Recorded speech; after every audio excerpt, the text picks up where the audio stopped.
Hi friends, എല്ലാ പ്രിയ കൂട്ടുകാർക്കും പുതിയൊരു വീഡിയോയിലേക്ക് സ്വാഗതം. ഏഷ്യൻ ക്രിക്കറ്റ് കൗൺസിൽ കഴിഞ്ഞ ദിവസം ധാക്കയിൽ വെച്ച് അവരുടെ വാർഷിക മീറ്റിംഗ് കൂടുകയുണ്ടായി. BCCI ആദ്യം അതിൽ പങ്കെടുക്കില്ല എന്ന് പറഞ്ഞെങ്കിലും ഓൺലൈനായി അവരും BCCI പ്രതിനിധികളും പങ്കെടുത്തു. ഏഷ്യ കപ്പ് നടത്താൻ തീരുമാനമായിരിക്കുകയാണ്. ACCയുടെ ജനറൽ ബോഡിയിലാണ് ഏഷ്യ കപ്പ് 2025 നടത്താൻ തീരുമാനിച്ചിരിക്കുന്നത്. ഇന്ത്യക്കായിരുന്നു ഹോസ്റ്റ് പദവി ഉണ്ടായിരുന്നത്. നിർഭാഗ്യവശാൽ ഇന്ത്യയും പാകിസ്ഥാനും തമ്മിലുള്ള പ്രശ്നങ്ങൾ കാരണം വേദി നിഷ്പക്ഷ വേദിയായ UAEയിലേക്ക് മാറ്റിയിരിക്കുകയാണ്. നിലവിൽ BCCIയും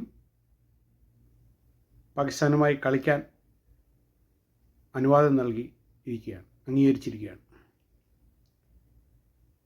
കഴിഞ്ഞ ഇന്ത്യയും പാകിസ്ഥാനും തമ്മിലുള്ള ലെജൻഡ്സ് മത്സരം ചില പ്രമുഖ താരങ്ങൾ വിമുഖത പ്രകടിപ്പിച്ചതിനെ തുടർന്ന് റദ്ദാക്കുകയുണ്ടായി.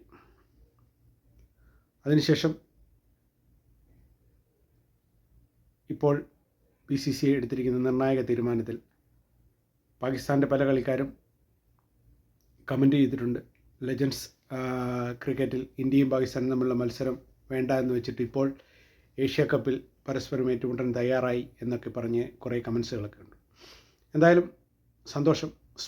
സ്പോർട്സിൻ്റെ രീതിയിൽ കാണാൻ കഴിയണം എന്ന് പല പ്രമുഖ താരങ്ങളും അഭിപ്രായപ്പെട്ടിട്ടുണ്ട്. നിലവിൽ തീരുമാനമെടുത്തിരിക്കുന്നത് സെപ്റ്റംബർ 9 മുതൽ 28 വരെയാണ് ഏഷ്യ കപ്പ് 2020 ഫോർമാറ്റിൽ അരങ്ങേറുന്നത്. എന്തായാലും 28-ാം തീയതിയാണ്, സെപ്റ്റംബർ 28 തീയതിയാണ് ഫൈനൽ നിശ്ചയിച്ചിരിക്കുന്നത്. ആദ്യ മാച്ച് അഫ്ഗാനിസ്ഥാനും ഹോങ്കോങ്ങും തമ്മിലാണ്. ഇന്ത്യയും പാകിസ്ഥാനും തമ്മിൽ ഏറ്റുമുട്ടുന്നത് സെപ്റ്റംബർ 14 തീയതിയാണ്. മറ്റ് തടസ്സങ്ങളൊന്നുമില്ലെങ്കിൽ, മറ്റ് സങ്കീർണ തീരുമാനങ്ങളൊന്നും ഒരു ക്രിക്കറ്റ് ടീമുകളും എടുത്തില്ലെങ്കിൽ എന്തായാലും സെപ്റ്റംബർ 14 തീയതി മറ്റൊരു ഇന്ത്യ പാകിസ്ഥാൻ മത്സരം നമുക്ക് കാണാൻ കഴിയും. എന്തായാലും ഗ്രൂപ്പ് എയിൽ ഇന്ത്യയും പാകിസ്ഥാനും ഒമാനും UAEയുമാണ്. ഗ്രൂപ്പ് ബിയിൽ ബംഗ്ലാദേശ്, ശ്രീലങ്ക, ഹോങ്കോങ്, അഫ്ഗാനിസ്ഥാൻ, ഇങ്ങനെയാണ് നിലവിൽ ഗ്രൂപ്പുകളെ തിരിച്ചിരിക്കുന്നത്. എന്തായാലും നമുക്ക് കാത്തിരുന്ന് കാണാം പുതിയ അപ്ഡേറ്റുകൾക്കായി. Thank you friends, by.